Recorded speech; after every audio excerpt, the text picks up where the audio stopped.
মানব ইতিহাসের সবচেয়ে শক্তিশালী দেশ বর্তমানে মার্কিন যুক্তরাষ্ট্র। বিশ্বের আগে পৌঁছে সম্প্রসারণবাদের ফলে মহাদেশটিতে বসবাসকারী আদিবাসীদের ব্যাপক হত্যাকাণ্ড ঘটে। কিন্তু প্রাথমিক আমেরিকানরা গভীরভাবে বিভক্ত ছিল যে দেশটি প্রশান্ত মহাসাগর এবং আটলান্টিক মহাসাগরের বাইরে প্রসারিত হওয়া উচিত কিনা। গ্রিন অর্থনীতির জন্য ক্রমবর্ধমান অর্থনীতি পরিচালনার জন্য আরো বেশি কেন্দ্রীভূত হয় রাষ্ট্র ক্ষমতা ফেডারেল সরকারের কেন্দ্রীভূত হয়ে সাম্রাজ্যকে পরাজিত করে। এই প্রক্রিয়া পুয়ের্তো রিকো, গুয়াম এবং ফিলিপাইন অধিগ্রহণ। যুদ্ধের সমাপ্তিতে কেবল আমেরিকার হস্তক্ষেপই একটি নির্ধারণ কারণ ছিল না। রাষ্ট্রপতি উইলস প্যারিসে শান্তি সম্মেলনে যোগ দিয়েছিলেন যা যুদ্ধের সমাপ্তি ঘটায় এবং শান্তি শর্তাবলী নির্ধারণ করার জন্য।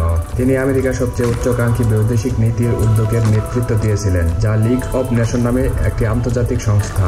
লিগ বিশ্বব্যাপী রাজনীতি পুনর্নির্মাণের একটি ব্যাপক প্রচেষ্টা দেখিয়েছিল যে আমেরিকার বৈদেশিক নীতি কতটা উচ্চাকাঙ্ক্ষী হয়ে উঠেছে। তবুও বিচ্ছিন্নবাদ মার্কিন যুক্তরাষ্ট্রে একটি প্রধান শক্তি ছিল। কংগ্রেস এবং মুক্ত বাণিজ্যের মূল্য নিয়ে প্রশ্ন তুলেছেন। তিনি নেটো এমনকি বিশ্ব বাণিজ্য সংস্থাকেও প্রশ্নবিদ্ধ করে।